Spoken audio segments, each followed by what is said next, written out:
Well, welcome back to Life Journey Production Studios. I'm Keith, and as you can see, we're in our holiday set. So I want to welcome you back. We're going to jump right back into our Xtreme ISO getting started. That's the Atem Mini switcher. And if you don't know much about that, hopefully you'll join us here on the channel and learn all about that switcher. I have two of the Xtreme ISOs in my studio, plus an Atem Mini Pro. And so I will be going back and forth between my Xtreme 1 and Xtreme 2, just so I can demo things as well as put things live on the air. As we left off in our last part 1 video, we're going to dive right in to the keys. Let me just show you the screen right now. On the side of the screen here, you can see that I have my upstream key on. That's the logo. You can see it coming on and off. There's 2 DVEs built into your Atem Xtreme ISO. What does that mean? That's picture in picture. I'll demo that. So if I was to just turn on key number 2, right here, I have it set for DVE, and you can see here is my picture on the screen, and you can crop it. You can put whatever you want. You can even do a border. So we're going to open up key number 2 here on the right-hand side. And if I want to add a border, I can click the border on. That's right here. If I want to create a shadow, I can create a shadow behind it. And then I can actually change the altitude of the shadow. You can see that growing and shrinking back there. So you have shadow controls. We're not going to cover that, but you can see you can do it. So I can change borders. So I have yellow around it right now. If I wanted to open that up and change it to this color, I can change it to that color. I can change the width of the border right here. Here's the inner width. I can change the outer softening, so I can soften it. I can change the outer width. And so again, I have pretty good intuitive controls over these borders, all down here. And that is all built into the DVE. You can see that the DVE is on right now. So I turn that key off, back on the air. And the way you get to DVE is right here. You have the folders, you have Luma, you have Chroma, Pattern, and DVE. So let's talk about the settings in the DVE first, so you know how to set it up. So right here, you can assign it what input you want. Right now, it's on camera 2 in my studio. Let's say I wanted to put it in camera 1. There you go. That's this shot right here. I don't have the light set up for this shot, but you can see I can assign these different inputs. I could even do my HyperDeck, hit play on my HyperDeck. And there is my intro video from Tuesday night's live stream. Ratso made an appearance, so you can go check that out in my December playlist. So again, I can put whatever I want in the DVE, and I can crop it or not crop it. I could show you my laptop in there. I could turn crop off. So let's go ahead and turn mask. It's called mask in here, but we'll turn masking off. So there you go. You can see a double of my desktop. Let's turn mask back on. Let's go back in here and let's put my EOS R back in here. So again, 2 pictures of me. So this DVE can be brought on the air. Now don't confuse this DVE on the screen with what I'm demoing behind it, because that's something called Super Source, and we're going to cover that later. I just want you to know right now that you can have 2 DVEs on the air. In fact, I created a little demo with a background that you can do without using Super Source. So let me hit that button. So there you go. I have 2 DVEs on the air. You can see them over here on my control software. So look right over there in the top row, and I'm circling around it. You have the arrow pointing at it. I have this DVE on, and I have this DVE on. And if you wonder what's in the background, right? Let's go down to the media player on the bottom. You can see it down here on the left-hand side. I'm going to click on it. And I created this transparent graphic. So it's some snowflakes. It's got my name below here, and over there it says Super Source. Even though we're not displaying Super Source right now, we will later in this video. And then you have my desktop, which is one of the inputs in my Atem. That's on the air as well. And so I can demo turning the laptop off by just putting the off and on button right here. I could also turn me off. And so I can do a double layout like this without even using SuperSource. So in reality right now, you can see that this background, I'm on top of it. So let's just say I move box number 1 just slightly. It's at minus 9.8. See, I'm on top of the box, and I'll put that at close as minus 9.8 as I can get. Enter. And now if I turn that key on the air, I'm now behind it. So I'll move it again. So I can put a graphic before it or behind it just using the settings in my keys. Now, so when you have the DVEs on, your upstream keys can only display 2 of them. It can still use Luma, it can still use Pattern, it can still do Chroma Key, and as far as I know, I haven't tested it, but keep that in mind. So I could have my logo on the screen, I could have this graphic in the foreground or the background. Again, this is covering me up. I'll move key number 1 or key number 2 again so you can see that. So I'm behind the graphic. And then if I turn the graphic off by turning my downstream key off. So what I'm doing is I have this graphic in my Media Player 2, right? So I drug it over to Media Player 2. I went into my switcher. Under my downstream keys, which are down here under downstream key, I have Media Player 1, which is my logo, assigned to. So here it is. Here's my logo in Media Player 1. Media Player 2 has that background. So in downstream key 1, which can come on the air right here, I have my logo assigned. But at the bottom of this, I have Media Player 2 assigned to my downstream key number 2. And so when I turn it on, it overlaps the graphics that I have my 2 DVEs. When I turn it off, it's just the background layer. Now, how do I have the snowflakes on the air? You can see up here, I am using Media Player 2 as my background. If I change to camera 2, now camera 2 is in the background. If I change to this camera, it's in the background. If I change to this, it's in the background. But if I turn on Media Player 2 and make it live right here, then I've put what's in Media Player 2 in the background. And because it has a transparent box right here, and I designed that to have a transparent box right there, then my DVEs can show behind it or on top of it, either way. So right now it's in the background, but if I was to go over here and turn downstream key 2 on the air, now it's in the foreground. And so I can put it in the foreground or the background. So I wanted to show you that you can use these DVEs. You can put them wherever you want on the screen. So let's just go to a black background right up here. So now I'm on black. Let's turn this key off the air. And now I want to show you that not only can I uncrop this, I can move it around the screen.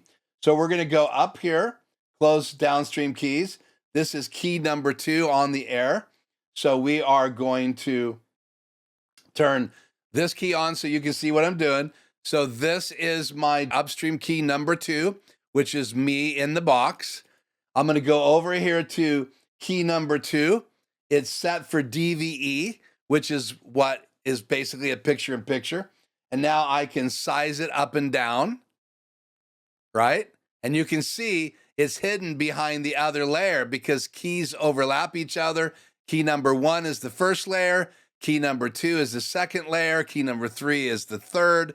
And all the way down to DVE, or actually all the way down to downstream key number 2. So key number 1 is the first layer. Key number 2 covers that.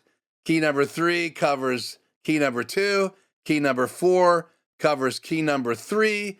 Downstream key 1 covers key number 4. Downstream key 2 covers number 4 and downstream key number 1. So they're layered. So keep that in mind as you decide which one to use. they will overlap each other. So now I can bring that up and down just by using the arrows. And what I'm doing is I'm holding my mouse down over the y-axis. If I do the x-axis, it goes left and right. If I do the y-axis, it goes up and down. I can also type numbers in here if I wanted to, in these boxes. I can change the size by holding my mouse down over X and pulling left and right. So all of these work by pulling your mouse left and right, and you can size this. I can move it all the way around the screen, anywhere I want it to go. We'll bring it back over here, and now you know that with your two DVEs, you can move them anywhere around the screen. I can turn masking off. I can turn the shadow off behind me. And let's just bring this over. And so I can turn the outline border off. And again, the way you turn that off is right down here under border on the right-hand side. So what if I wanted to fly this around the screen? That is another feature in your DVE. It's also available in Luma and other keys as well. So we're going to go down here to flying key, and you have two locations that you can set. So let's say I want to make this nice and small. So let's make this size small, like that. Then we're going to go down here, and we're going to click on Set A. So that's going to set the A location. And then let's go down here, and we'll move it to the bottom of the screen. And we're going to make it even tinier. And then we are going to set B. And now, if I click on A, it's going to fly to the A location. If I click on B, it's going to fly to the B location. And then there's also a full location, and that's going to bring it all the way full screen. And then again, I can send it back to A. I can send it back to B. And notice when you do full, it's going from cropped to uncropped because full has no crop on it. So again, it's animating that. So again, we'll take that back to A, which is okay size. We'll turn the left-hand side on again. And then you can see you can fly at different directions. So let's click this top arrow. Now let's fly to A and see how it flew from up there. Let's click the bottom right arrow and let's hit B and see how it flew from over there. Let's click on the left center button and let's fly to full and see how it flew from the side to the left. Let's fly to A. So I can change the directions these fly by hitting these different arrows on the left-hand side inside that box. So now we'll fly back to A, fly to B, fly to full, and then I'm going to go back to A, and I will resize this so it's back to more of a normal layout like that. And so I can use my DVEs to do a layout like this. If I want a graphic behind it, I can load it in my media player right here and then turn on that graphic media player too. And now you can see the size of my DVE is not the right size. So let's resize this to get it to fit again in this layout. We'll get it as close as we can here just real quickly. So there's kind of a demo how you can create a background. You have to create transparent boxes right here and right there. And you can do different layouts of these two boxes. And if you want to have 4 or up to 6 different inputs on the screen, that is a reason to use SuperSource. And we will dive into that in a little while. But this is how you can use your DVEs. Again, you can decide what you want in those DVEs. You can do different camera angles. You can actually do different things that you have plugged into your ATEM. I mean, I can even have my HyperDeck there. So I can put whatever I want in those DVEs and use them however I want. And I can put a background behind them, just using my media player button up there in the top 2 rows, or way over there, I can put it in the foreground by turning the DVE on, and now that graphic is overlapping all the pictures in the foreground. Your media players can be used in your keys. All the other inputs that you have on your ATEM Xtreme can be used in your DVEs or your keys in general. And that's how DVE works. Again, you only have 2 of those, and you have to use your other keys using other features built into them like Luma, Chroma, and Pattern. So now let's jump over and see what you can do with the Pattern folder. And we'll talk about how that interacts with your ATEM and with your live audience. So we're back to this 2-box layout. Now let's click over here in key number 3. We're going to go to key number 3, and we are going to turn on Pattern. So now we have Pattern on, and you can see all these different boxes right here. And you can see right now it's assigned to this camera. So I have my EOS R, the same camera you're seeing in the little window I'm in right now. So if I turn on key number 3, now you can see that there is a little circle, and we can change the size of that. And as I change the size of that, you can see me in that circle. So let's center this circle. So now we are using the X-axis. So let's make this a lot smaller so you guys can see that. And we'll make sure it's over my face. There we go. It's over my face as good as we can make it. So this is what you use patterns. So I can put myself in different type patterns. There is a diamond pattern. Here is a square pattern. You guys can see me in there. We can make these smaller or larger, all using the controls right over here. Let's keep that small so you guys can see the controls. And you have a certain amount of control of where that box is right here with the position. And so I can put it right over my face, that box, and then I can mask it. So if I want to crop in the edges, I can mask that box. I can fly that box around the screen. So let's size it down and click on set A. Let's size it back up.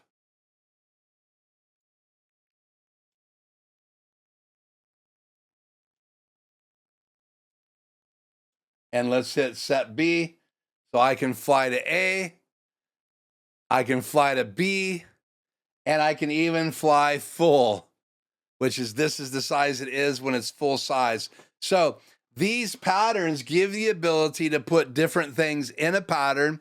So if you just wanted to be in a circle, you have the ability to be in a circle.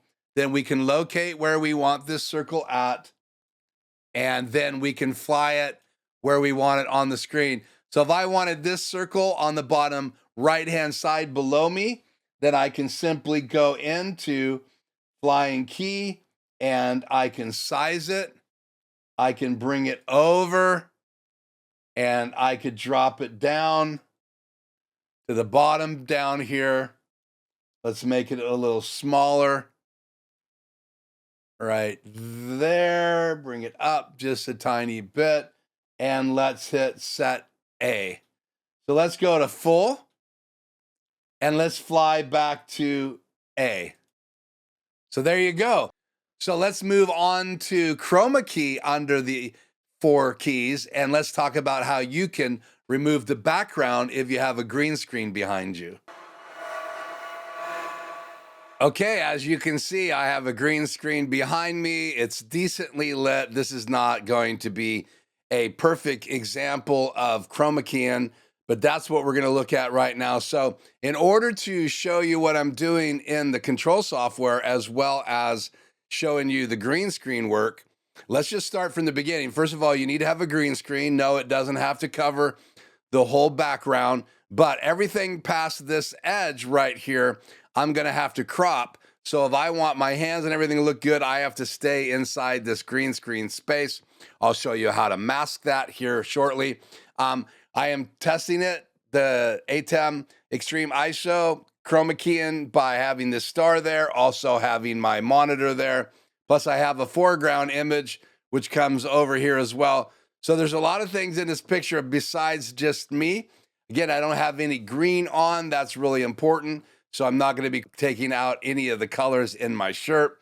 So we're still in my festive studio. I have the overhead lights on to give more light on the green screen. So the room is going to be a little bit brighter for this segment. So let's just pop in. I'm using the feature that we talked about that's so important, and that's the DVEs. So I'm going to bring DVE 1 on. So now you can see I'm recording, but there is the software. Let's change over to the palette menu. So you can see I have the menu over here, and then we're going to pop on below me this little section of the upper part, section 1 and 2, because I want you to see that I'm going to change from camera 2 being live over there to media player 2, which is going to set our background. So this is going to be the image that's going to lay on top, and the media player 2 is going to be my background. So let me switch over and show you one thing we need to set up first. We're going to go into key number 1, and we're going to change from Luma, which is my logo. So we'll turn my logo off the air for right now. We're going to go over to Chroma. So now we're in the Chroma settings, and you can see I have Xtreme output number 1. We want to make this the same camera, and you can see I'm on camera 2.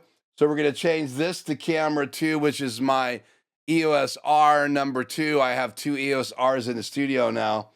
So now we're set up. So we have the camera that I'm on with the green screen in it selected right over there. And now we're going to use the little Chroma Key sample settings. And you can see there's this little dot. I can move it anywhere around the screen. And you can see it's showing me the colors. That's my shirt. So I want to come over here right next to my head, approximately. And you got to imagine myself in that image right there. So I'm in that image in the middle, which would be right about here. I'm going to go ahead and hit preview this sample. So now we've selected that, and there is the color that I'm going to use to do my Chroma Key. So that's all set. So now what do? All I have to do now is change my background image, but I want you to see that. So we're going to switch over to my laptop, turn these off. So now you can see the image I selected, and you do that just by dragging and dropping. I can drag my still image there from my last live stream, but we're going to use this full screen image in Media Player 2. That's all that you needed to say there. And so now we're going to go in here, and we're going to turn on Media Player 2 right here.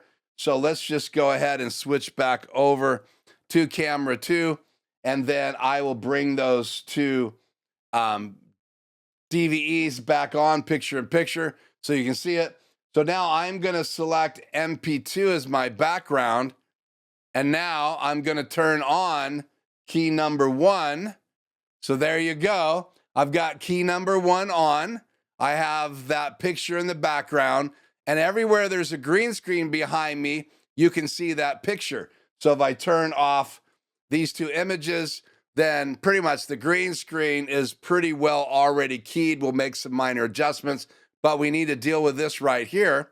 So let's turn that back on. And now I'm going to show you that you go down here.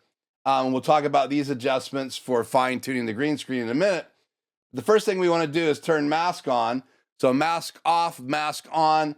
And now we want to crop the left side. So as I bring in the left, you're going to see that it starts bringing in the image.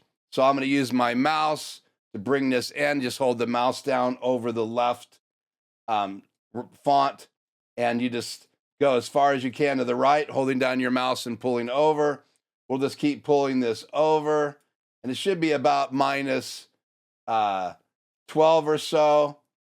You could type in minus 12.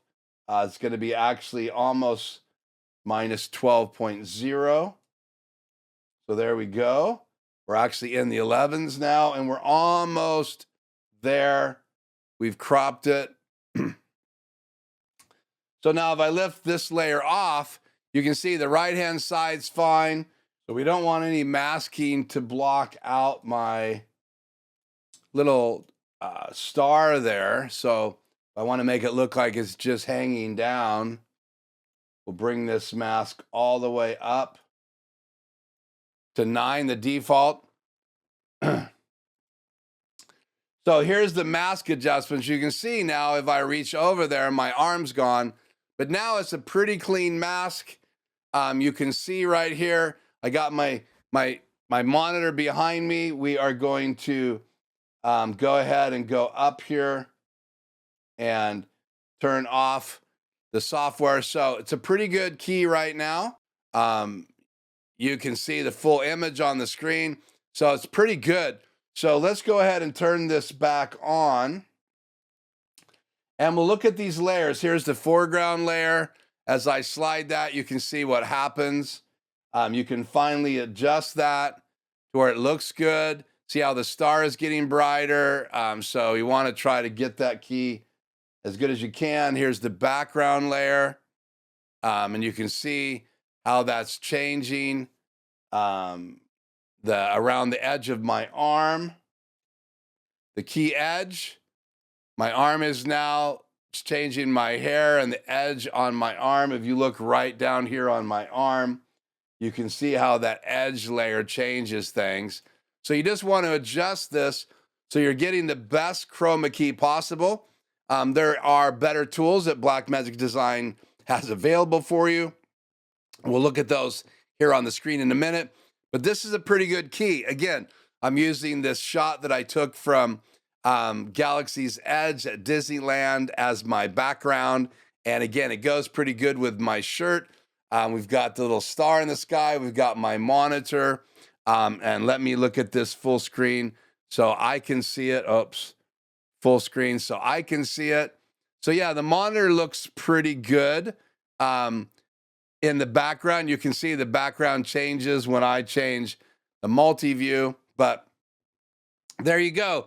This is how you use the Chroma Key feature.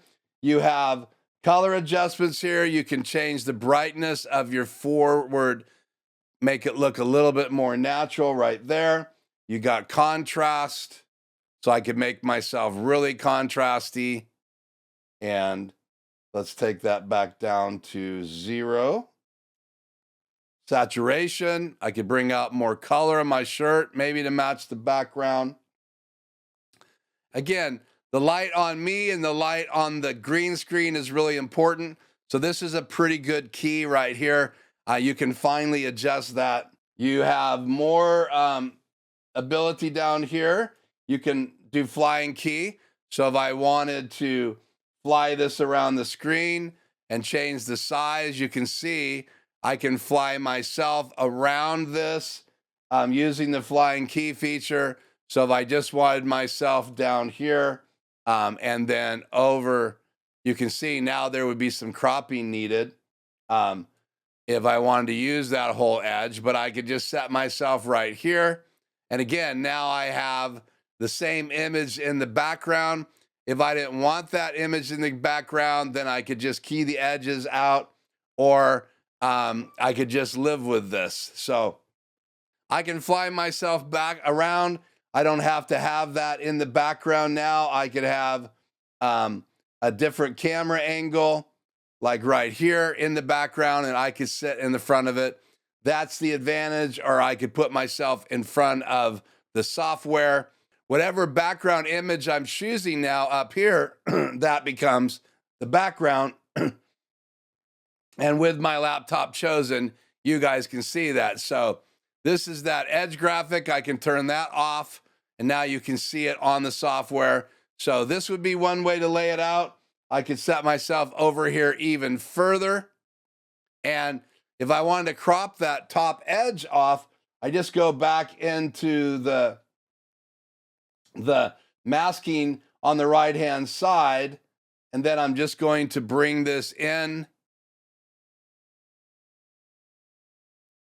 till I hit the green screen. You can see it creeping in above my left shoulder there. So as I continue to bring that crop in, you're going to see the software come in fully right here.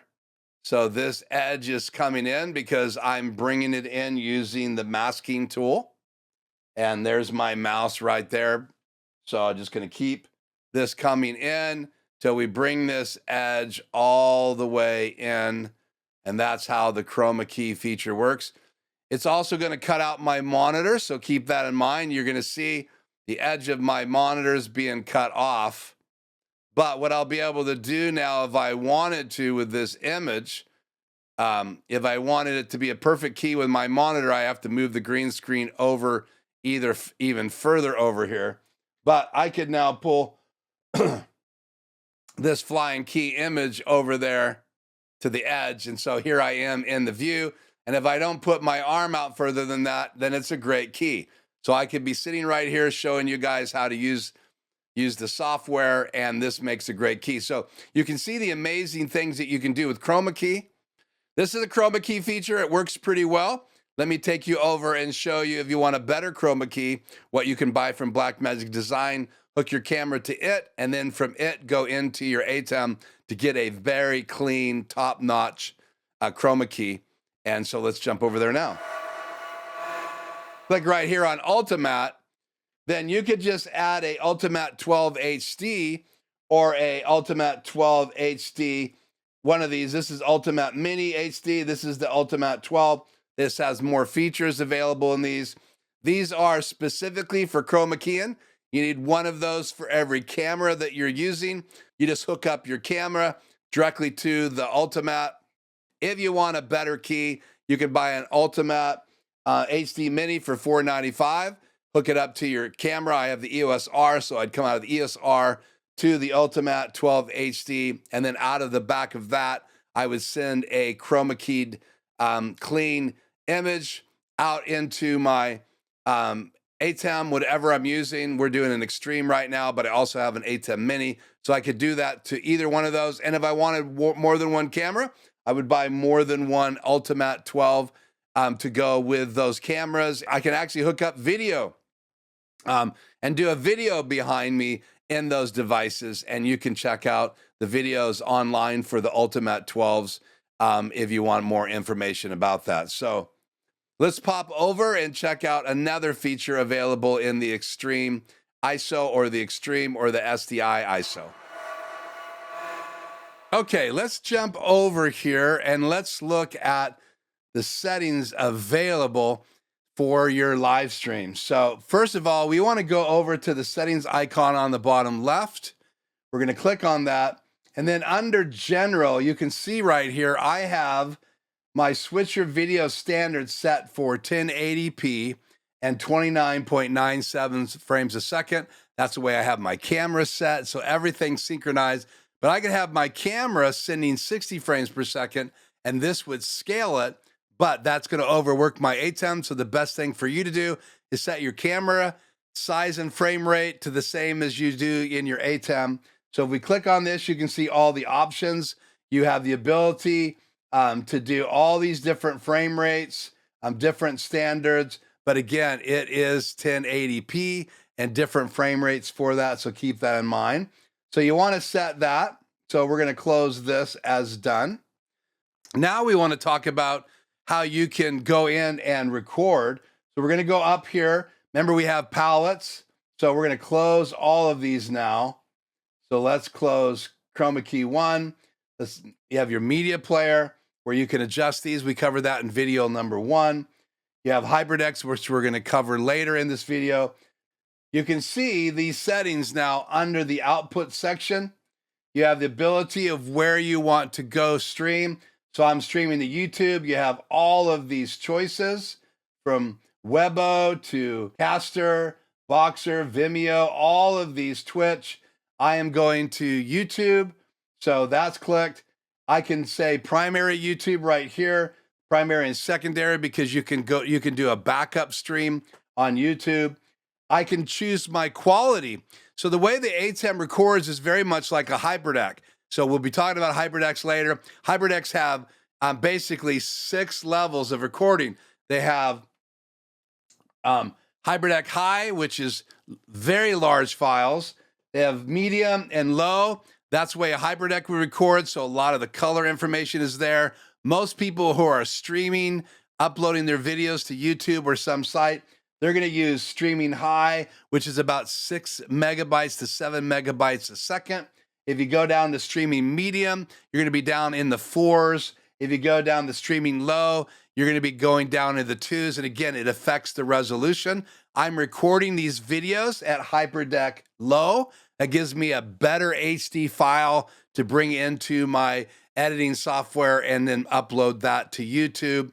It just gives me a little bit better quality, better picture. Now, if I went all the way up to HyperDeck High, I think it's like 50 or 60 megabytes a second. So you'd have to have very fast internet. Remember, the higher the bit rate, the more you're going to stress your ATEMs. So keep that in mind.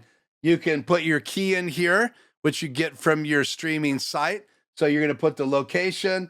You're going to pick the options there for that site. You're going to copy your streaming key in right here. And then you're going to select what frame rate you want to be going. Again, I would normally stream at high, but I'm recording that right now on my other ATEM at HyperDeck High. And then you close that. You can go on the air here or on the front of your ATEM. Then if you come down here, you can name it. So let's say I was streaming, call this Tuesday, December 17th, 2024 live. So I could name the file. That is going to then be the name of the file inside your SSD drive. So you can plug in an SSD drive into your USB-C port, one of your ATEM Xtreme or Xtreme ISO, and then you could also plug another one if you wanted to into the second USB-C port, and they would automatically switch once one fills up, as long as there's space on the other one. But keep in mind, that file now is going to be named what you called it right here in the screen. Now, if you turn on ISO recording, and you can see ISO is turned on right here, it says ISO stop. So now I have ISO recording turned on. That means it's going to record on my SSD drive a folder, and in that folder is going to be other folders and other things, an XML file for all of the changes that I made while I was live, so I can edit that later in DaVinci Resolve. All of the cameras, input 1, 2, 3, 4, 5, 6, 7, and 8 are going to be recorded, and your program out, which is what you're seeing right now. The latest firmware is 9.5.1, and that adds in a bunch of features, multi-view features, the new webcam out features, the ability to record now to the cloud, and I'll show you guys right now where you find that. You can now turn on sync to Blackmagic Cloud right here. Let's close this window. So you can turn that on, and then you can log into your cloud account right here, your email and your password. And now you can sync everything you're recording in your ATEM directly to the cloud. So you could have your team waiting for your files while you're recording. So I could be recording this and they could be editing this at the same time if I was syncing to Blackmagic Cloud. Now, I do not have a cloud account, but you can set one up free, and then you can purchase storage and things like that, and be able to have your other PC open to the cloud and ingesting that information at the same time. So lots of things changed with Multiview, which we're going to talk about in this video, as well as some of these features that are available now that you've updated to at least firmware 9.5.1. You're going to be able to change what output you can go to under webcam out. All of these are now available for your webcam out. You have these new features over here, and then you have some new features in Multiview, which we're going to take a look at now. Okay, welcome back. We now have SuperSource open with Multiview next to me, and we're going to talk about some of these new features that are available in Multiview. And I'm going to be showing you both the Multiview and the software so you can see how those things are impacted. So right now I have Multiview open, and if I go into my settings wheel under the Multiview screen, which we'll look at here in a minute, I can turn borders on and off, and you can see them popping on and off. I can actually enable these fonts on the screen. If you look at, let's do the top box here. So you can see the fonts turning on and off. I can actually change colors. I can turn meters all on, all off. I can turn individual meters still on some of the channels. So you can see the meter coming on there in row number 3. I can also put on these guides. So if I want guides on, I can assign what I want to each one of these boxes. Let's say I didn't want box number 1 to be super source. I wanted it to be color 1. Now I have color 1 in box 1. I don't have to have every box opened. And you can see there is 4 rows of 4. So you can do the math. I can just decide I want one big box on the top left, one big box on the top right, and one big box on the bottom left, and one big box on the bottom right. So I have the ability to either have 4 big boxes, or any one of these quadrants can become multiple boxes. So you have huge power over the layouts. We'll go back to super source, the way I like to have it laid out in that top box. So this is my normal layout. You can see right up there I'm recording, because this is my live ATEM Xtreme ISO. And I have all of this intuitive control. So let's go to a 3-box layout in SuperSource. So you can see the control software opened as well as Multiview opened at the same time. And Multiview is a very powerful tool for you to operate your live stream or your recordings in your studio so that you can see what you need to see. So let's pop into a 3-box. So now we're back in a 3-box, and you can see on the top right, we have my Multiview. On the bottom, you have the control software. So where you find the controls, let's just switch to this real quick. Where you find the controls to change Multiview is you go down here to the settings wheel on the bottom left, and you click over here to Multiview. So here is the layout screen. We're going to switch back so you can see it's right here, even though it's not super big. And you can see on this screen, we have this little box layout right here, and I can click in the top quadrant. It will change the super source to one big box. Click on it again with my mouse. It goes back to 4 boxes, and each one of these quadrants can be clicked on as well to change how many boxes are in them. Right here is where you can turn all audio meters on, all audio meters off. And so every device that has the ability to have an audio meter in the inputs would bring an audio meter on the air. I can do frame guides on, all on. So now every single box for my 8 inputs, that's the lower 2 sections. And again, I can assign whatever I want to those boxes. Show you that here in a second. But all of the frame guides are on now. And so I can turn them all off. So let's say I just want to do frame guides in the first box. I can turn different size, all of them off. So you can see that in that top 5D Mark IV, the frame guides are off. Now that camera time's off. So I'm going to turn it back on. I'm retiring that camera today. So it's going to be an EOS R before the end of today. So I'm excited about that. So I can turn those frame guides on and off, but I can also choose which ones I want. If I just want a frame guide like this, or if I want to do a portrait, I can do a 9x16. There's a 9x16 in the bottom row. So in the top row left, you have a 16x9, and in the bottom row, you have a 9x16. I can turn them all on in the bottom row. So now all the guides are on. And if you want to see that a little bit larger, let's change this bottom quadrant to super source, and we'll change super source from that box to, let's do EOS R. So now you have the EOS R really large there. And now I can turn all frame guides on, and you can now see all of those frame guides on. I can turn borders on and off. I can turn the fonts on and off. So you can see the fonts going on and off. I can turn the guides on.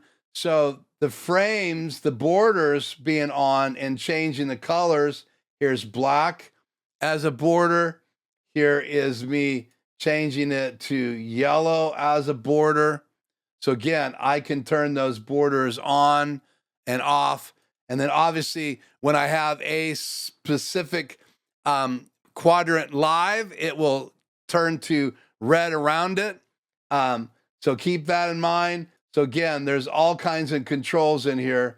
So let's change this input back to super source.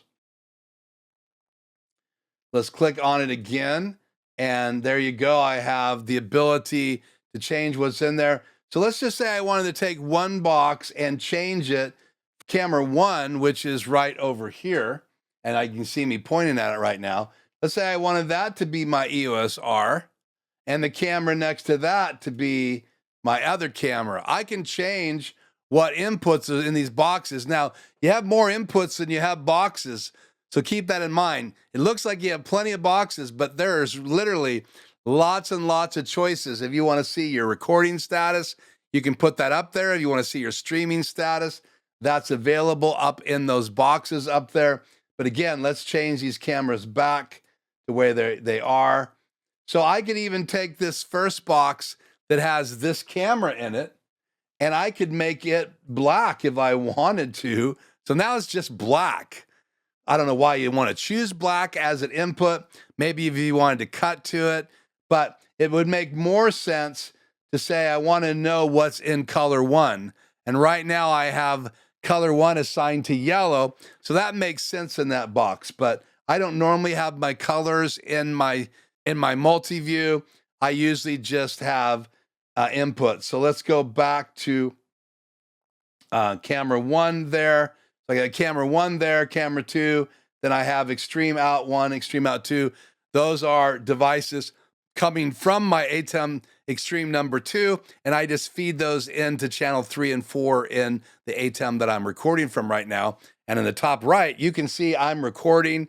My status is rocking, and I'm also recording the audio in the Rodecaster Pro 2 so that I can bring in those higher quality audio files for these videos. So that's some new features in the Super Source. You have the ability to organize it however you want. You can have 4 big boxes, or you can have 4 quadrants filled with 4 boxes. That's 4 times 4. That is 16 boxes if you count them on the screen. So again, the multi-view is designed for you to lay it out however you want it. You can use HDMI 1 or HDMI 2 coming out of your Xtreme to display multi-view. In fact, I don't have to just display multi-view out of HDMI 1, HDMI 2. I literally can display what I want. So let's pop back over to this layout. So here's where you change what's in the multi-view by changing from one big box. Then you can change what's in that big box, or you can leave it set up for 4 boxes. So each of these quadrants can be one big box or 4 boxes around the loop here. And then you can make what you want in those boxes. Again, if they have a video type device that has audio plugged in, then you'll have the ability, let's say I wanted one big box down here, and instead of this being preview, I wanted this to be my EOS R, then I could enable the audio settings right here in that device. So we're going to go back to program, I believe it was. And let's go back to my 4 boxes. So if I click on the font, those fonts come on and off the air as well. And then again, here's your grids, here is your meters, and here is where you change what device is going to be in that box. So again, borders on and off, color of your borders right here. You just click on it and you can choose a color for your border. And again, you can have frame guides all on, audio meters all on, or you can turn them on and off right in each one of the boxes. Again, up here, you only have fonts because SuperSource does not have audio meters. Audio status does not have audio meters. It's just a window that shows you all your audio levels. They're already built in. Preview does not have audio meters available, but Program does. So I always have my audio meters enabled in my program so I can make sure my audio is doing really good for my live audience. Okay, so now we're going to jump over and take a deep dive into SuperSource, which is one of the most incredible features that's now available in the ATEM Xtreme, Xtreme ISO, the Xtreme SDI ISO. And let me show you how you find SuperSource in the software. And I have SuperSource on right now, and you can tell because if you look in the second row, internal inputs, I have SuperSource red. That means SuperSource is live. So if I switched back to camera 1, I would just have the same camera that we started this segment with, or I can click back to SuperSource just by selecting it. I could also transition from camera 1 to SuperSource by pulling my bar.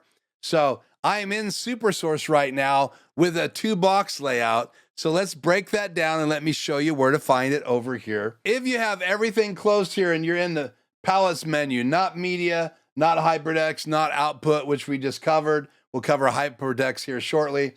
But palettes, you have color generators. So we're just going to click on this real quick and let you know this is where you change color 1 and color 2. They are right here. So we'll close that. Then you have SuperSource. So that is the next big option, and it's a pretty simple layout. It has 3 folders. Let's cover those right now. This is the preset folder. So you can enable these 4 presets to get you started, or you can just go in and decide what box you want to work with. Box 1 is right here. Box 2 is right here. Box 3, and each one of these have controls that control the size of the box, the location of the box, and basic cropping. There is no border available. There is no shadow available. Those features are only available in your DVEs. But the good news is you can have 4 boxes on the screen through SuperSource, and you can bring 2 more boxes on the air using your DVEs and put borders around them. Box 1 is enabled. It is right here. So off, on, off, on. I also have crop enabled, crop off, crop on, and you can adjust the crop right here with the values. Hover over top and slide left and right with your mouse button enabled. Push down and you can just change these sizes. You can type numbers in here, or you can just hit the up arrow and the bottom arrow. Those are really slow. So again, box 1 is enabled, and then if we go down here to box 2, it's enabled as well. And I've assigned in box 2 my laptop. What if I wanted my desktop? Let's wake up my PC, and there is my desktop from my PC. I could assign this to the same camera I'm in right now. I could assign this box number 2 to a different camera angle. I can really assign this to anything. I could even put I have this coming in from my Xtreme ISO number 2. Right here, you can see there is no multi-view option. So I had to do this workaround. It's one of the reasons why I have 2 Xtreme ISOs in my studio. So back to SuperSource layouts. So you can see I have box number 2 assigned to my laptop. Here's the size. I can crop it. I can size it. I can bring it in and out in size. I can lay these boxes wherever I want them. So if I wanted to start adding in more boxes, I could move this one up to the top. And now let's bring on the air box number 3, and we'll size that. And we don't need the same thing in that. So let's size that down a bit. Let's put something else in there interesting. Let's put my HyperDeck in there. There's Ratso. We'll hit stop on that. So again, now I have 3 boxes on the air. I could go back to box number 1 and make it a little bit bigger, But let's say I want to add another box below me. Remember, SuperSource, I have 4 boxes available. Let's go to box number 4. Let's bring it on the air. Let's change it to camera 3. We're going to size that down, slide that over. And again, I'm just using the sizing and pushing my mouse down and bringing those around. Let's adjust box number 3. Let's make it a little bit smaller and bring it up above my logo. So here's a basic layout. I have 1 box cropped, which is my main camera. I have 3 boxes that aren't cropped. I could go to box number 3 and turn cropping on and start cropping away. On box number 3, let's put a 6 in here. Let's put a let's put a 8 here. So now I have cropped me and Ratso down there on the bottom left. And like I said before, I could bring those DVEs on. Here's that DVE we set up earlier. Here's the other one. So you can see that I could have 6 boxes on the air, right? I could do it like this. I could do it like this. And I can do it like this. So all of these boxes on the air at the same time is possible. And I can also have my logo on the air. So you can see the power of SuperSource.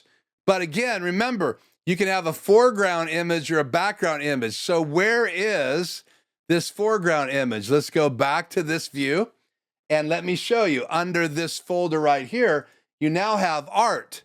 So I can make art, my background, my main camera. Let's do something like color 1. I can make color 1 the background, and I have this button right here. I can make it foreground or background. If I make it in the foreground, you can see it covers everything. If I put it in the background, it puts it in the back, right? So it's assigned to color 1. Let's go back to media player 1, and let's put this layout in media player 1. And now you can see that I have a background behind me, and I can fix this now. I can go into presets and I can go back up to box 1 and I can find out, let's move box 1 over here and let's move box 2 over there. Let's size it down so it fits somewhere about like this. Almost there.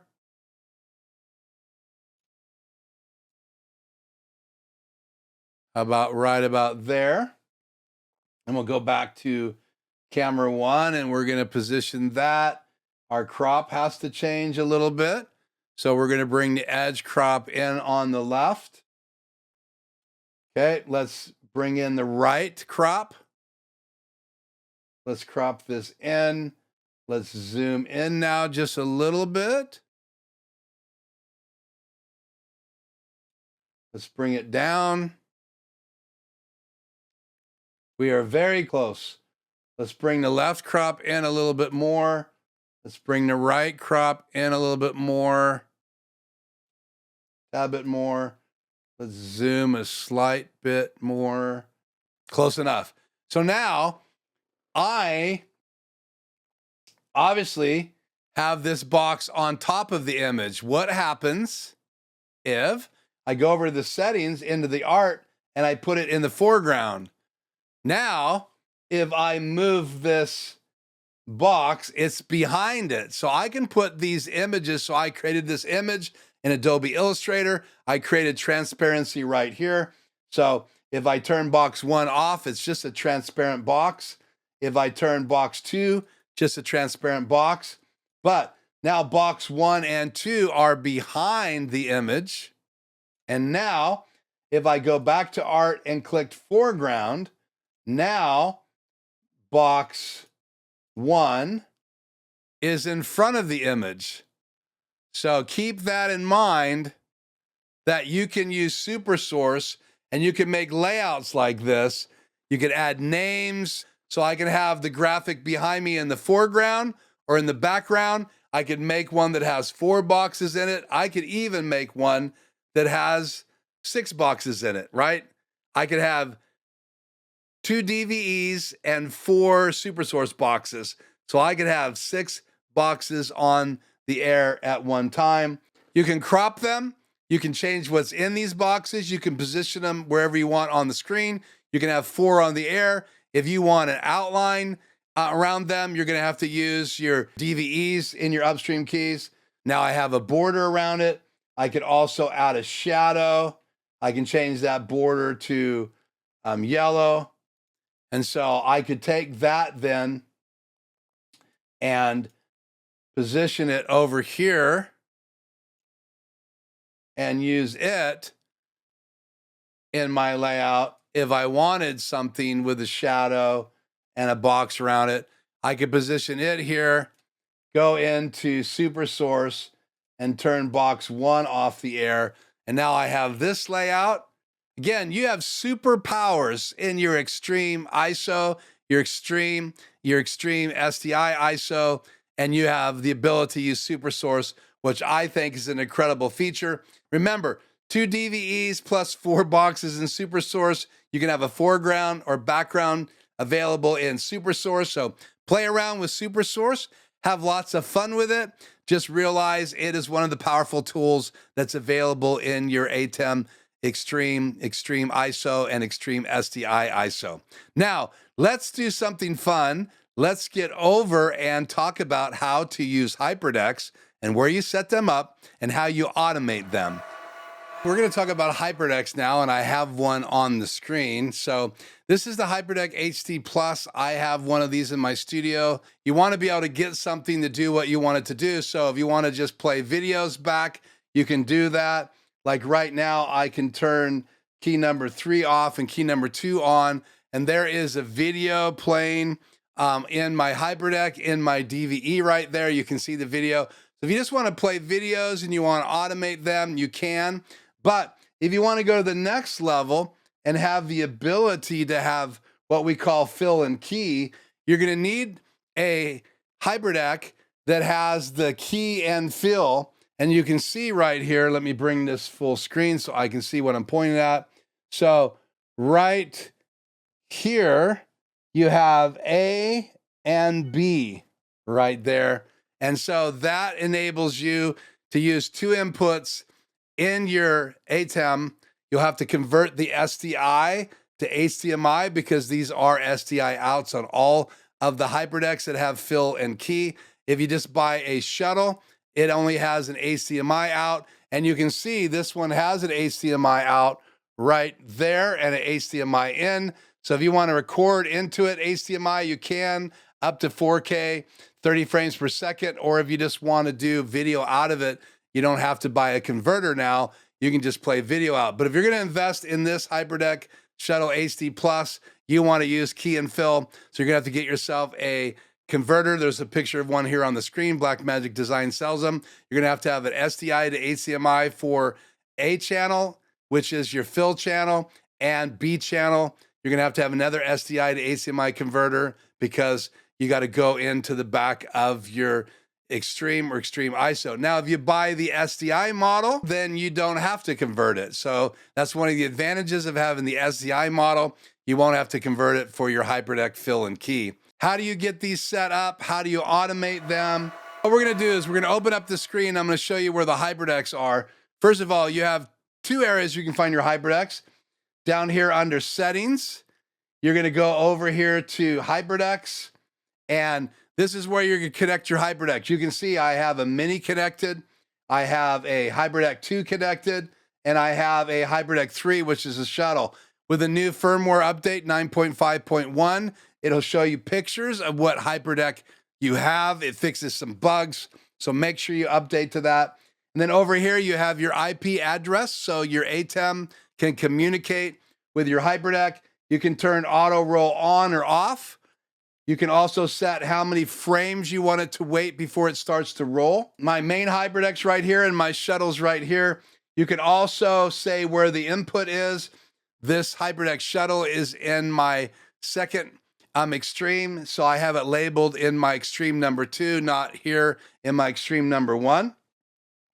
My HyperDeck Shuttle HD Plus is the only one coming in to the ATEM we're on right now. So it says it's input number 1. So even though I have my fill and key SDIs converted to HDMI coming into channel 7 and 8 in my ATEM Xtreme ISO number 1, I only need to tell this automation what is the fill channel is, which is the main video out.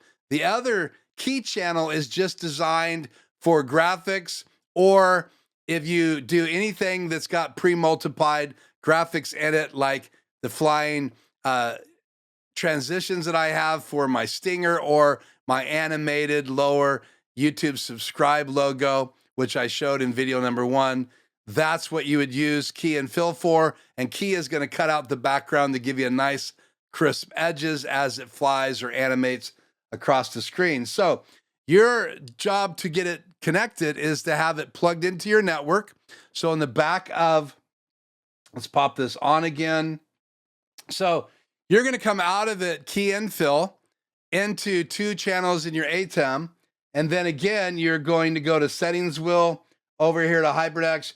You're going to get it networked, and you can see the network hookup in the picture below. You have an Ethernet port there. You're going to plug that into your network. You're going to plug your ATEM into your network. And then you're going to tell your network right here what the IP address is on your HyperDeck. And in the menu system under network in your HyperDeck, it will tell you what the IP address is. You just plug that in right there. You decide if you want it to auto roll or not. And what that means is that every time I cut to this HyperDeck, it's going to roll the video I have queued. So if you want to automate your HyperDeck, you want to turn that button on. That means if I cut to my HyperDeck, the video is going to roll automatically. When it's over, I'm going to cut to another channel. If I put it in Super Source, it's going to automatically roll, because Super Source, when it goes live, it will tell your HyperDeck it's live and it will roll the tape. So if you do not want it to roll automatically and you want to push the play button on your HyperDeck, or let's close this, you can come up here to the top 4 folders. You can go over to HyperDecks, and once they are enabled in the settings, they will appear right here. So here is one of my HyperDecks. Here's another one of my HyperDecks. And here's another one of my HyperDecks that's not hooked up right now to this particular ATEM Xtreme ISO. So here's all the files that are on the SD card. Here is the ability to hit play. Here is the ability to loop the video. Here's the ability to record. So if I wanted to record on a HyperDeck, I can push record right here. Or I can just simply cut to it. So I'm going to queue up a video here. And now I'm going to cut from Super Source. Let's turn this key off the air. So I'm going to cut from Super Source to my HyperDeck, which is my HyperDeck is right here in the bottom row in 7 and 8. I have it labeled HyperDeck Fill, HyperDeck Key. So now I'm going to go ahead and do a transition auto. And my HyperDeck automatically starts to play. It's playing this video. I can push play again, and it'll loop it on the front of my HyperDeck. And this will just continue to play until I cut away from it. Now, if I cut away from it, now my HyperDeck is no longer in view, and I can queue up another video and cut back to it. So let's say I wanted to queue up another video. So here is just my animated graphic. So I'm going to cut to it again, and it's just going to play my animated graphic, transparent on the screen. It's going to play it one time through, and then it's eventually going to go off the air, and then I can automate back to that. So if you want to use graphics like that and you want to overlay them in your keys, then you're going to want to have fill and key to make them look nice and crisp. So I could go up here to key number 1 and change it to my HyperDeck fill, HyperDeck key. There it is, playing. And that is just playing and looping. that is just playing and looping below me.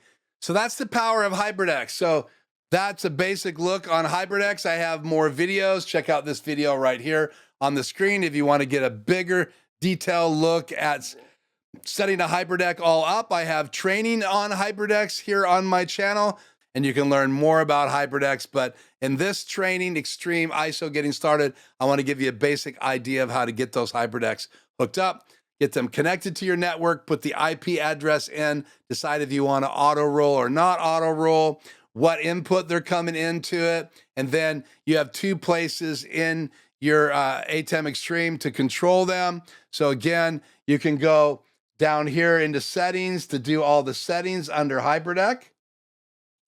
You can go up here to HyperDecks and control them, or you can create macros, which we're going to talk about next, in order to control and automate things in your studio. So that's where you go to control your HyperDecks, next to the media player folder. And again, if you don't update to 9.5.1 or newer, somewhere around there, they added an extra folder. They divided HyperDeck and media pool to two separate folders, and that gives you 4 folders instead of 3 like there was originally when the ATEM Xtreme and ATEM Minis came out. So, okay, let's hop on over to macros and let's see how you can automate all of these steps with one button on the front of your ATEM or one button on some other device like a Stream Deck, or maybe you want to use MixEffects designed by Atem on the iPhone or iPad or your Mac. Okay, we're going to leave the green screen up because we're going to look at macros right now, and we are going to open up macros, and I'll show you where that's at real quickly. Let's go up here. Let's turn that key off. And up here is where macros are. On the top left, you have file, macros, outputs, stream, record, and help.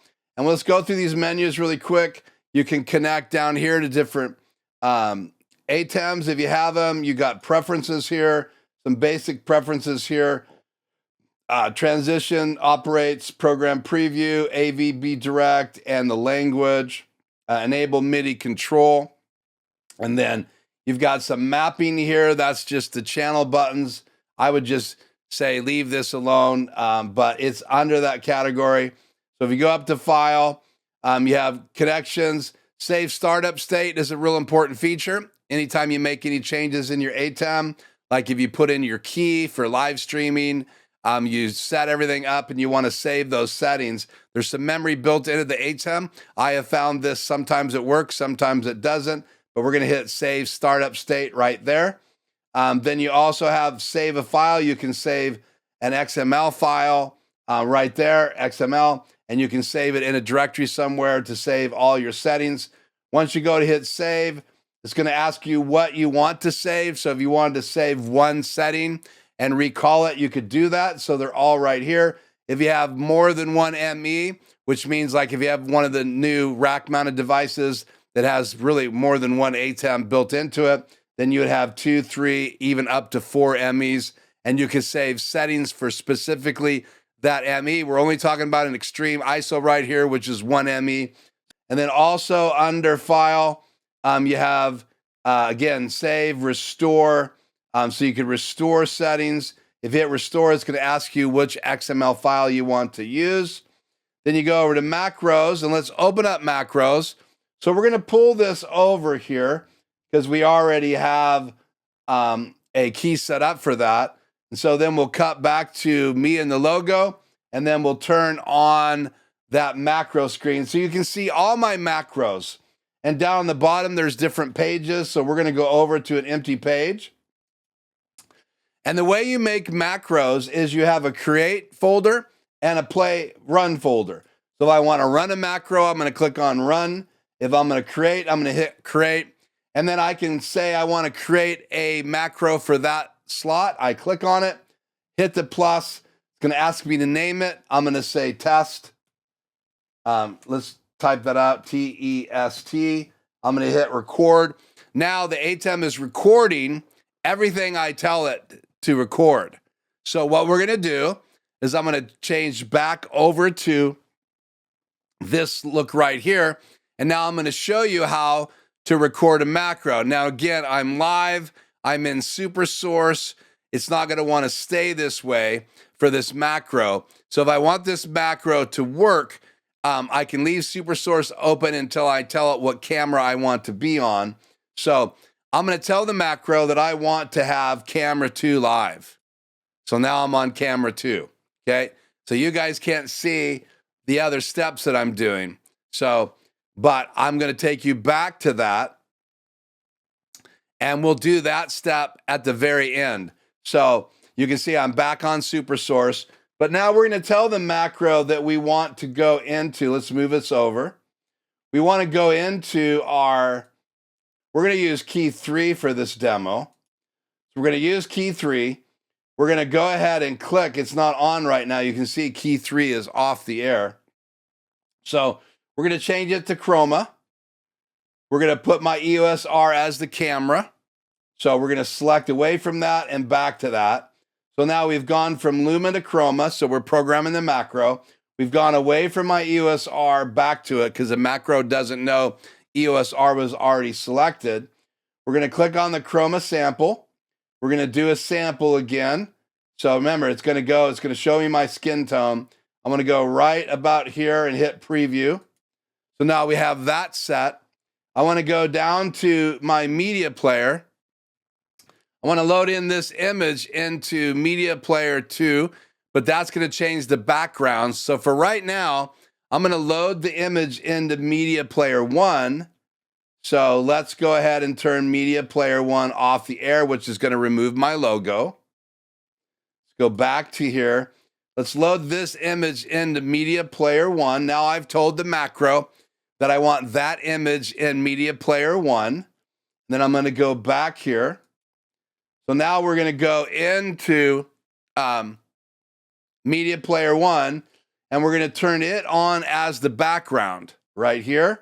So we're going to change from SuperSource. So I'm going to select this as my background, so I'm going to disappear, but then I'm going to turn the chroma key on. And remember, we're using key number 3 as our chroma key. We've already set it to chroma. We've already set it to the right camera. We've already done the chroma key sample. Now, I haven't done any adjustments, so we may have to make some adjustments. But let's go ahead and turn that on. Key number 3 on. So there I am. And now I am going to change to my media player 1 as my background. So there we go. So I do need to crop. So we're going to go down to the mask section in here. And you saw me do it before. So just bear with me. I'm turning mask on. I'm going to the left edge. And I'm going to start cranking that up until that completely disappears. So let's do this as fast as we can. I think we said it's going to be -10. So I'm just going to type in minus 10.3. That's pretty good. You can see where my hand ends. I don't need to chroma the other side. So this is a pretty good looking key. So I'm going to go into all of these adjustments and click enter. So I'm going to turn that off again for a second. I'm going to change the background back to my laptop for a second. Again, I'm programming all this into my macro, but I'm going to change it back. So that means I'm going to go over here, and I like those settings. So to program this macro, I'm going to hit enter in each one of these boxes. So I'm telling the macro that I want these settings in my chroma key. And this is what you're going to do with every complicated macro. There's easy macros where you're just changing a camera angle. And then there's complicated macros like this, where you're changing all of this, including the mask. And then also down here with my mask, I'm going to turn flying key off. On and back off again, so it knows I don't want the flying key on. I'm going to turn mask off and back on again. I'm going to click in all these boxes because I've done a mask to cut out that one edge. Okay. So now I've done all that and showed you. So that's the last step I need to do. And just because I messed everything up, I'm going to turn that chroma key back on, and I'm going to change the background back to media player 1. And now that macro's loaded and done. So what do? I'm going to just stop record. There's a red button on the macro which I can't show you right now because we're in this view recording the macro. I'm going to turn that record button off, and then I'll show you that button. So now I'm going to go back to me and my laptop, and I just pushed this little record button that was right here, and now it shows me the test macro that we made. So we're going to go over to the run menu. I'm going to click on test, and I'm going to hit the play icon. Also, you could do a loop. That means it would continue playing that, and that would be for a looping macro. But I'm going to go ahead and hit play, and it should go to a perfect chroma key with me on the screen and that shot from Galaxy's Edge in the background. And there it is. We programmed a very complicated macro. Even while I was live, as long as I changed the last step, I changed it back, turn that macro last button on. So I turned that chroma key on the air, and I also then changed back to the background and then stopped recording. I have the perfect key. So now I can go from this macro to this macro, and then I can go down here to my test macro and have a perfect chroma key. Again, my green screen doesn't go all the way over, so I've got to keep my hands in like this. So that's how you program macros. So let's just review this. So basically in the macro, you open it up. If you want to create a simple macro, we'll create a simple one right here. We click create. We're going to go over here and hit this empty spot. I'm going to hit the plus button. I'm going to change this to camera 1. Let's change this to camera 3. Hit record. I'm going to just simply switch to my camera 3 right now. There we go. That is camera 3. I'm not looking at it, but there it is. You can see the edge of the green screen. Okay, so I'm going to stop record. I'll take you guys back and show that to you. So I've stopped recording again. And just so you know what that looks like, let's fake one right here. Let's hit plus. Let's hit test 2. Let's hit record. And when you're done telling it all the steps you want to take, you just hit the record button and it stops. Okay, so now I'm on Super Source. Let's go ahead and switch to camera 3. We're going to go run. I'm going to click on camera 3. I'm going to hit play, and it changes to camera 3. So there are simple macros. I use macros all the time to change all these different angles. This is a macro. This is a macro. This is a macro. I can even put my still image up with a macro like that. And it's just nice because I can tap on those. Now I'm using an app called MixEffects for the iPad. You can go here on my channel and learn about MixEffects, or you can go over to Atem Tao's channel. He is the creator of MixEffects. And if you'd like to add that app to your iPhone or your Mac or your iPad, then you can go over there and purchase that app like I did and use it all the time. So that's how you do basic macros. This is not a big thorough look, but you have all of those pages, all of those abilities to create macros, to be able to do camera changes and all that. You can even use an app called Companion and then use that to create buttons on your Stream Deck, and it will then, Companion will help you operate your ATEM as well. Plus you could change lightings and all that in Companion and a Stream Deck. But if you just want to use the built-in macros on the ATEM Xtreme, that's a little example of how you do it. Just remember this tip. Make sure that you tell the macro everything you want it to do, or it won't be as simple as pushing a button like this and bringing up a chroma key, because it won't operate right once you start changing things up inside your software. So again, keep that in mind. If you want a macro that's going to work right, it takes a little practice, but practice makes perfect. Let's move on to another feature inside the Xtreme in Xtreme ISO. Remember back in part 1 where I showed you the transition feature where you can use a graphic to slide across the screen? Let's go ahead and set this up properly right now. We're going to go into my media player. And now what I want to do is I'm going to drag one of these graphics over. Let's go ahead. I created these. Let's go ahead and drag this graphic over. You can see it on the screen. we're now going to turn that off the air. And now if I click on DVE down here under transitions, and you can see it's assigned to media player 2. So where do you change this? Let's go back up here to your palettes menu. And right here, you're going to see a transition button. So this transition layer lets you change settings in mix. So I got my downstream keys here, dip. I can dip from black, or I can dip to a different camera. And remember when we use dip, it would go from black back to another angle. Let's go ahead and be crazy here and change this to color 1, which is yellow. And now we'll click on dip under transitions. And now we dip to yellow and back. It always looks better with black, but I could even dip from a camera. I could go through camera 1 on the way.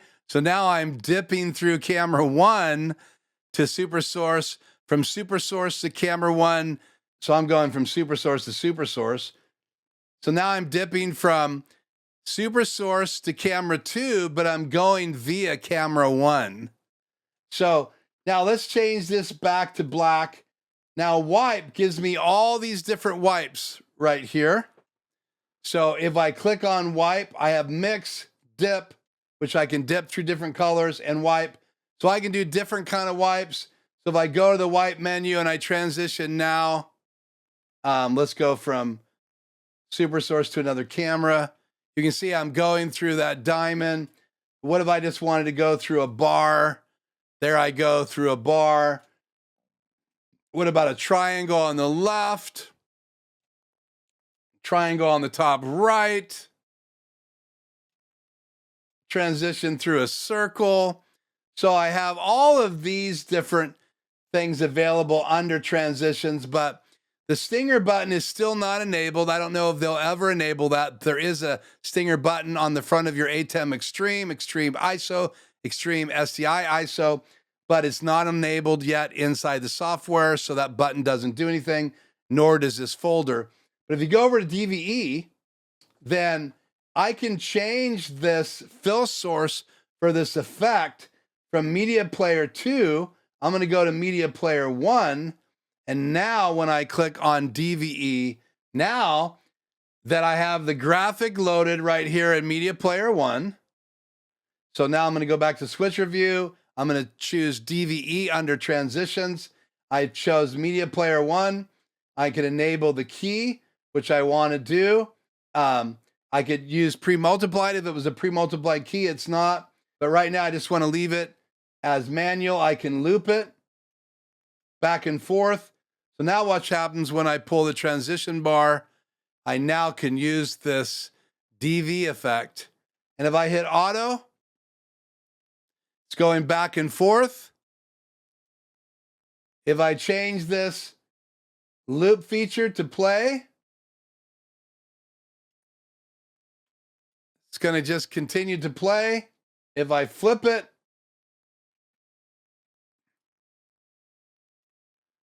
it's just going to keep going from one side to the other side. If I turn flop back on, it's going to go back and forth. And again, I could change to other cameras like this. I could change from camera 1 to super source like this. And again, the key of this is to have this graphic design so it covers that whole center section of the screen. Load it in a media player. Choose which media player you want to use down here. The transition bar, again, under transitions, you're going to click on DVE. And then you can change these different angles for just basic DVE transitions. But we want to enable this bar down below so that we can do the transitions using DVE. And right now my logo's installed. But if I go back in here and turn this off, reload in one of these graphics in the transition, and then pull the bar, one of these graphics, let's change between channels though. one of these graphics is now hiding the center bar. So let's put another graphic in there. So you can design these center graphics and use whatever type of DVE wipe you want. But this is how you use that DVE wipe. We're now going to put my logo back in here and turn it back on the air. So that's how you can use that DVE wipe. You also have some changes that you can do in wipe itself. You can change your dip. You can dip to other colors or other camera angles. You could even dip through color bars if you wanted to. And then you have the mix options. And again, under auto, you also have how long you want those transitions to be. So again, that is another feature of your ATEM. Maybe someday they'll enable to use the stinger button. The last thing we're going to do on this part 2, I will have some bonus features available. We're going to cover the front of the ATEM Xtreme ISO and talk about what all of those buttons do. But before we do that, we have one more panel to look at to dive deep in, and that's the audio panel. So let's get over there and look at the audio panel right now. Let's take a look at the audio page in the ATEM control software. So let's pop over there. How do you get to the audio page? You just click on the folders on the bottom. So you have switcher, media, and audio. So let's switch on the audio page. And remember, if I want any one of these inputs to be stereo, I would just simply go settings on the bottom left, the little settings wheel right here. I'm going to click on audio, and then I can split that first page. And you can see right there, it split channel 1 into a stereo left and right.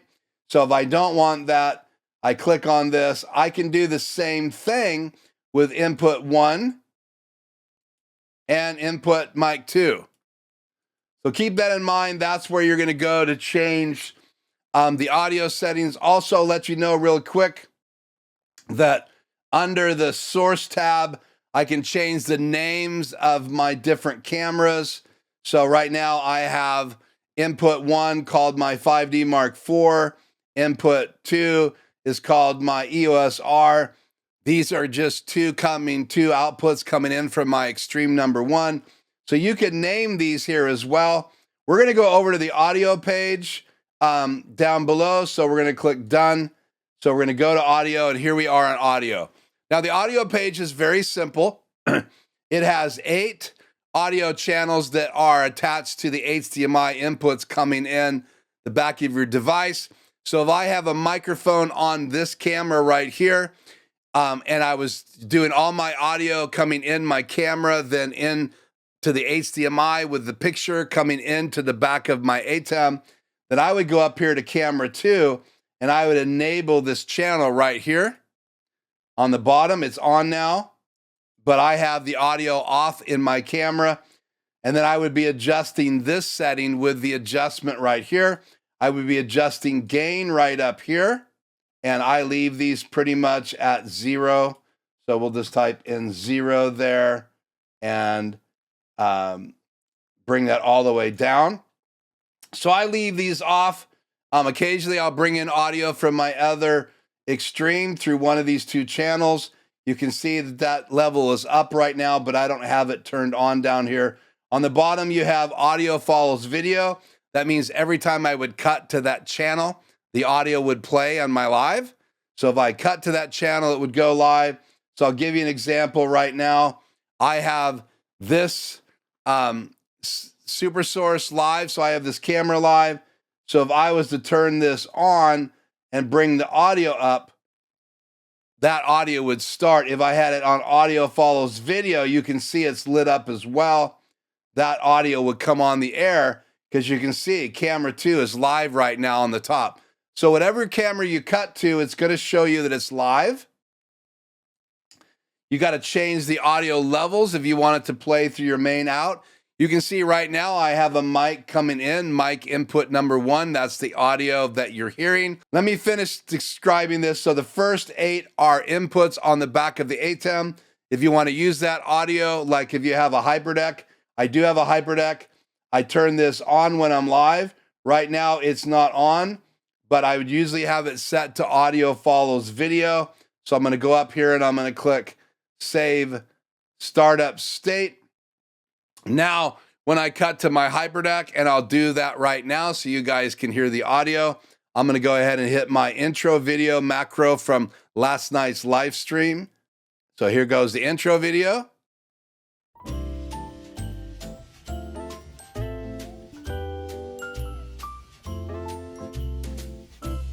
Okay, now I'm back. It's still playing, so you can still hear it. So I'll turn that off, and now you can see the audio levels are dropping on that channel. If I want that audio to come on when that video is playing, I need to turn it on audio follows video, or I could just turn the audio on, and then anytime I play anything from my HyperDeck, like right now, you guys will hear the audio.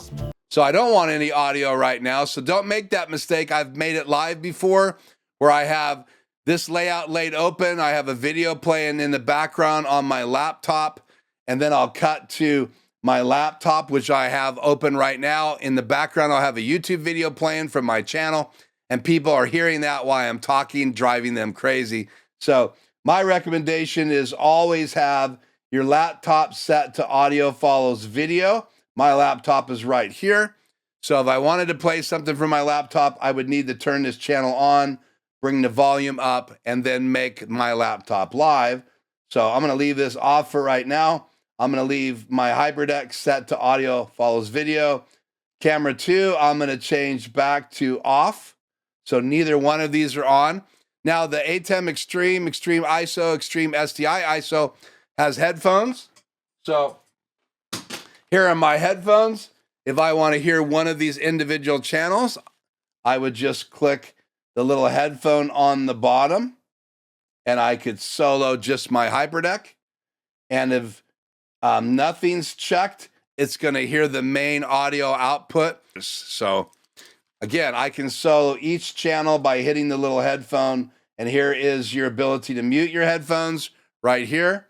And I can change the volume of my headphones right there. And I keep this to make sure that I have audio going live, because I don't have any speakers in my studio that my ATEM are playing in except for those headphones. Now, if you have an ATEM Mini Pro ISO, Mini SDI ISO, they do not have a headphone output. The way to get headphones for one of those devices is your program out to your Multiview. You could assign that to a regular computer monitor that has a headphone jack in it, or turn the volume up on a regular computer monitor that has audio built in, and that would give you the ability to monitor the audio in your program. Keep that in mind. That should play the audio from your main output, even if you're in Multiview.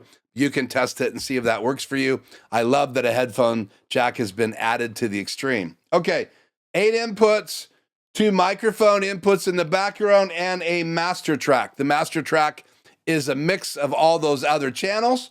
And so you can raise and lower your master track volume. You can also do some effects on it. So each one of these channels has an equalizer right here. You click on this box to open it, and then you click on the X to close it. So I'm not going to teach you how to EQ, but that's where it's at.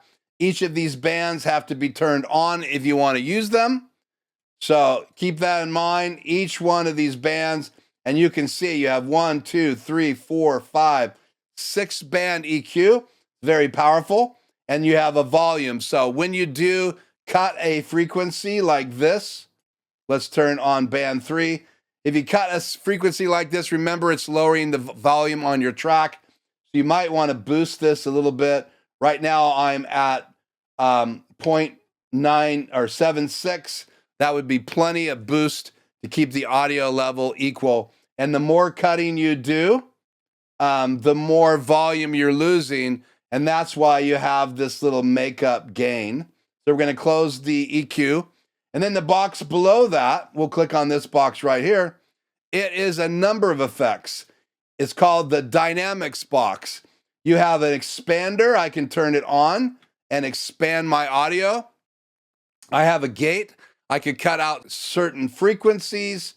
I have a compressor. If I want to compress the audio, that brings the low levels up and the high levels down and makes the overall audio track sound closer together. So your whispers are going to be a little bit louder and your yells are going to be a little bit softer. And then you also have a limiter. A limiter is a heavy compression, and that just usually stops the top from peaking. And so you have a makeup gain on that. You have a makeup gain on your compressor.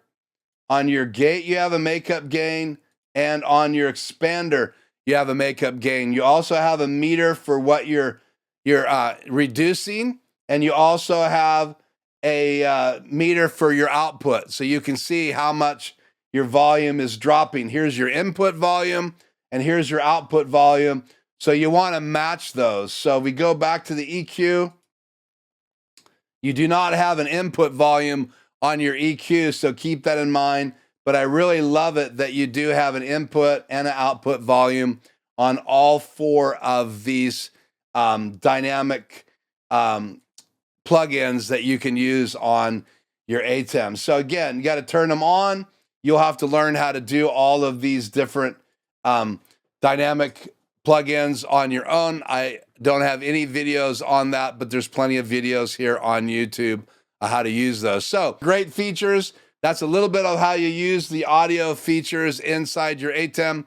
Remember, these preamps are not perfect inside the ATEM Xtreme, Xtreme ISO, Xtreme SDI ISO. So you may want to use your gate to cut out any buzz. Also, I recommend plugging your ATEMs into a clean power source, and you can buy those just like all the musicians buy those to put in their racks. They're a power strip that actually cleans up the power. So if there's any hum inside your power supply, that should be taken care of before it ever gets to your ATEM being plugged into it.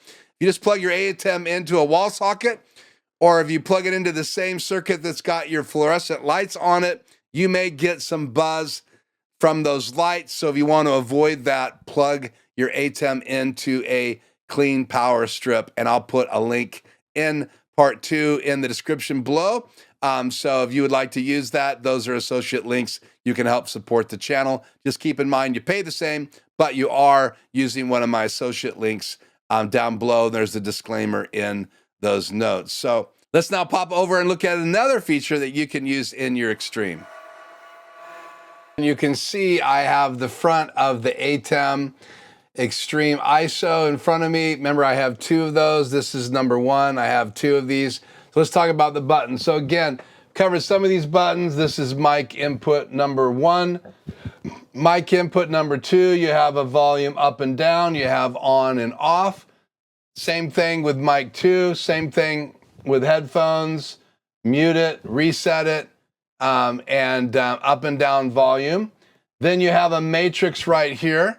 I'll just tell you, I have a video here on my channel about this. I'll put a link in the description. But these are inputs. So you have 1 through 8. Then you have media player 1, media player 2. You have color 1, color 2. You have bars and black. And then you can assign those to Luma. So you have your different keys here. So you can see this is key number 1, Luma. Key number 1, Chroma. Key number 1, picture in picture. And then you have key number 2, Luma, Chroma, picture in picture. You have DSK1, that's downstream key 1, downstream key 2, so I can assign any one of those inputs to any one of these. Then I have DVE1 and DVE2, so I have 2 DVEs. If you remember, I've shared that with you. I can assign any of these inputs to DV1, DV2. Then I have color 1, color 2, can be assigned to these as well. I've got bars and black. Here is the stinger button that does not work. You do have a logo button that does work, a white button, dip button. So again, I can assign color 1 to dip, color 1 to dip, black to dip, so I could change those right now. So if I wanted to reassign dip, I could then dip to color 1 or color 2 or color bars or black. So again, it's assigned to color 2. Wipe, same thing. I could wipe using any one of these inputs, if you remember earlier. So I could wipe using a picture in Media Player 1, Media Player 2. So again, it gives me great intuitive control. The logo, you have, that's assigned to Media Player 1. So I could change what's in the logo. Stinger, again, I said doesn't work. It's completely dead. So all of this is just a matrix for controlling. And then you don't have control of key 3 and 4 here. You can add what you want to downstream key 1 and 2. So I can add what I want to downstream key 1 and 2, key Luma, Chroma, and pattern, but I can't change 3 and 4 keys from the front of here, but I can change what's going into downstream key 1 and 2. So again, I have a lot of intuitive control of them at a live event. That's what that controls. Key 1 on air, downstream key 1 on the air. You can bring those on the air right here. I can't change chroma or pre-multiplied from here. So remember that if I turn this on, it's going to default to 1 setting, so you can play with that. Record function right here, stop recording right here on the air. Again, you'd have to have your output set up with your key in there, but I can just go on the air right from my ATEM once I have all that set up on my YouTube channel or Facebook, wherever I'm live streaming, or even to a streaming bridge. If it's all set up inside the software, then I can just turn it on and go and stream to my streaming bridge or stream to YouTube right from there. So that's that top row of buttons. Now right here, you have control over the camera control. Remember, I don't have any Blackmagic cameras, but this would give me control over my Blackmagic cameras. So I could adjust gain, focus, black, and shutter. And this would be the up and down buttons to do that. So that's this whole section. Right here, you have your DVE or picture-in-picture. These are default sizes and locations. So if I did turn this on, I could switch to these different locations with my DVE.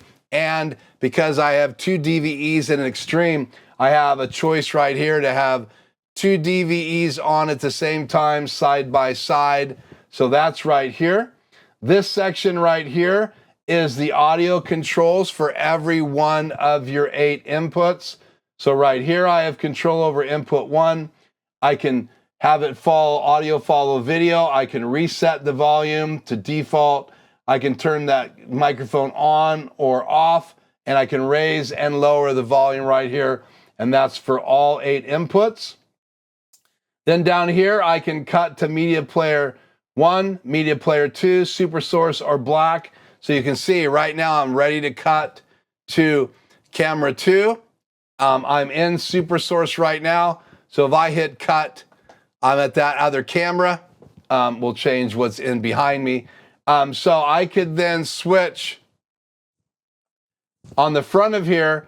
I could then transition to media player 2 instead. So now it's green. So now you just have the background and my key is on the air. So again, the front of this panel gives me the ability to switch to any one of these channels. And again, I'm in preview program. So this is in preview and this is program. So these are the 8 inputs on the back. This is the media players right here, 1 and 2. This is super source. And then I could also cut to black if I wanted to. So, or I could fade to black by pushing the fade to black button. This is the auto transition button, and I can change how fast it times to that. And notice that if I do want to do a dip, here are all my dip controls. So I can switch between mix. So if I wanted to go from super source to camera 2 using dip, I could do this kind of dip. I can do this kind of dip. All of these I can control, or I can go back to mix. I can do a 2-second transition. And again, those time controls, I have 4 options for time right here. So this section right here is my macros. So these are the first 6 macros in your macro box. So page 1, The first 6 you can control on the front of your ATEM. Right here, you can see I have my still image in slot 1. I have me and my laptop, which is live right now, in slot 2. I have my intro video in slot 3, 4, 5, 6. So these 6 macros are on the front of the ATEM. I'm going to push button number 1, and it's going to put my still image on the air. Here's button 2 on the front of the ATEM. Here is button 3 on the front of the ATEM. That's my intro logo. So the next button, that's my outro video. Turn that off. Back to my normal camera 3 and a logo right there. And then the last button, 6, is this view right here. And we're gonna switch this back again to my desktop so you can see the downward shot. So that was those 6 buttons. If I want to change the macro in slot 1, I can change the macro on the front of my ATEM. So we've covered all of these buttons. We've covered these buttons, covered all of these buttons that control the audio for all 8 buttons here. We talked about how you can go from preview to program. So I could make whatever I want in preview, and then I can switch because none of these go live. They just change in my multi-view. And so back to camera 2, and I can just auto switch with the auto button, or I can hit the cut button. Here is cut, back and forth. And I can also fade to black. That fades everything to black, so keep that in mind when you're using that. And then this is the matrix for HDMI out number 1. And the easiest way to see that change is to take you to a view where you can see my multi-view. So we're going to go back to me and my logo. And now I'm going to change what's in here because this is hooked up to HDMI out number 1. So if I want camera 2 to be up there, I just push the button 2. If I want this to be my multi-view, I push multi-view. If I want this to be program, I push program. So I can switch between cameras. So every input that's live, this is number 3, it's live, it's a camera view. Here's number 4. Here's number 5 behind me. Number 6, that's my desktop downward view on here. And you can see I'm pushing buttons. I'll go back to 5, and then I'll go back to hitting button 6. So this is changing what's coming out of HDMI out number 1. And I love to be able to put that up there to make sure the camera's in focus. Or I could use this as a bigger view and point at it right here if I wanted to, and show you how to use all these buttons. So we'll go back to multi-view, and in that, and then we're going to go back to this display, change that back to desktop. So this matrix right here controls what's coming out of this HDMI out right here. This HDMI out here, number 2, you have to go into the control software like I showed you at the beginning of this video if you want to change those inputs. So all of these buttons we've now covered. You can dive into those buttons even more if you would like, but the cool thing is when you go from ATEM Mini Pro, Pro ISO, Pro SDI ISO up to the Xtreme line, you're getting more buttons, more inputs, more outputs, and you're just getting more control on the front of the device. So that's a look at the front of the ATEM Xtreme. This is a wrap on today's video. That's what the buttons do. This is part 2. I'm gonna have a few more videos on some other strategic things that you can do with the ATEM, but this is the end of part 2. Thank you so much for tuning in to this training on the Xtreme ISO, getting started. I hope this will get you started. If you have any questions or anything I didn't cover in the video that you would like me to cover in a future video, please put it in the comments.